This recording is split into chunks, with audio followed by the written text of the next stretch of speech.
Welcome to the second episode in a Legendarium series about the history of werewolves. In part 2, Red Eyes in the Night, we will talk about the evolution of wolf lore in medieval Europe.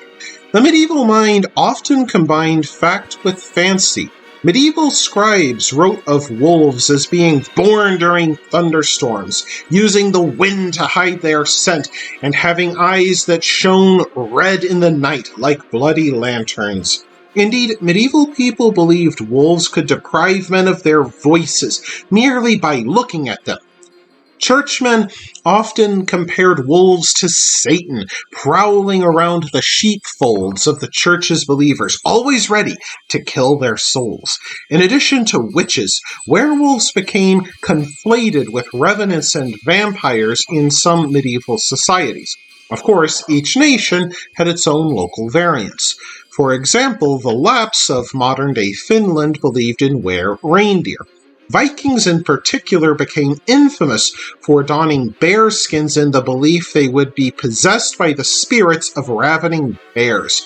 Tales tell of so-called berserkers possessed by bear spirits, snatching arrows from the air, biting shields into splinters, and fighting with a spear in each hand.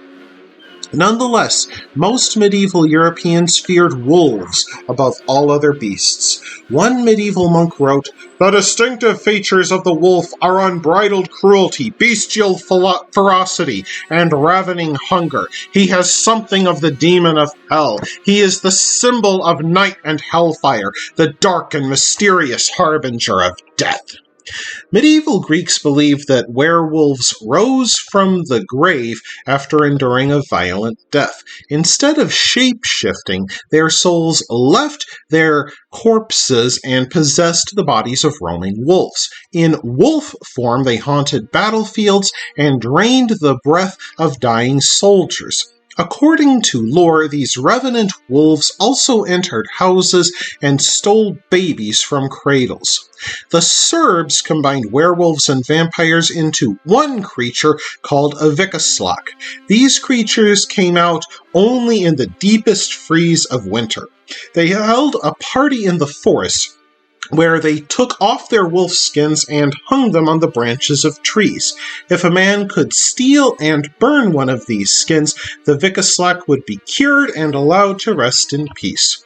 Cautionary tales about wolves circulated throughout Europe during the Middle Ages. A 10th century telling of Little Red Riding Hood that made its way through northern Italy and southern France includes a werewolf.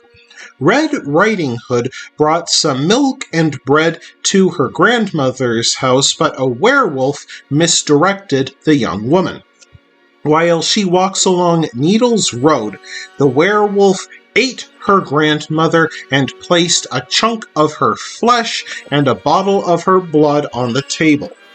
Upon arriving, the werewolf, now disguised as the grandmother, tells Red Riding Hood to drop off the milk and bread, then eat the meat and drink the wine left on the table. In this way, Red Riding Hood cannibalized her own grandmother. When the grandmother's cat scolded Red Riding Hood for being a cannibal, she simply kept eating. The wolf then ordered Red Riding Hood to remove her clothes and throw them into the fire. Upon recognizing her grandmother's strangely hairy arms, the werewolf devoured Red Riding Hood. In the medieval world, there is no deliverance for those unwary of wolves. Curiously, medieval storytellers did not always portray werewolves as singularly evil. The 12th century romantic poem BISCLAVRET by Marie de France tells of a baron who turned into a wolf when he did not have clothes on. When Baron Bisclavret's wife learned of this, she hid all his garb so that he could never be human again. She then ran off and married a knight. Bisclavret survived for a year in the forest until he came upon a royal hunting party. The wolf ran up to the king and kissed his boot. The king is so astounded that he kept the wolf as a pet. Later at the castle, the knight who married Bisclavret's wife showed up for a party.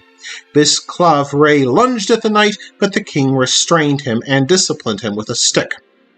Some time passed, and the king traveled through Bisclavret's homeland. Bisclavret's ex-wife heard of this and brought gifts for the king.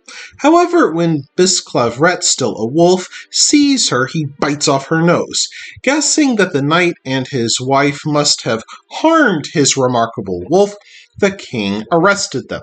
Under torture, the Baroness revealed the location of Bisclavret's clothes and admitted to her scheme. At last, Bisclavret regains human form, and the king restores his stolen lands to him. However, the 15th century showed the increasingly dark turn that Europeans' belief in wolf lore would take. During the 15th century, the French-speaking Swiss canton of Vaud supposedly became home to numerous witches, werewolves, and sorcerers. Informants reported a child-eating werewolf to the authorities in 1448.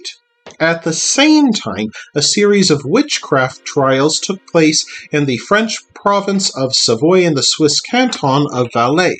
In late summer 1428, the trials began when delegates from 7 districts in Valais petitioned the Duke of Savoy to start a witch hunt. The petitioners wanted anyone accused of witchcraft by 3 people to be tried in a court of law. The Valais witch trials included people accused of lycanthropy.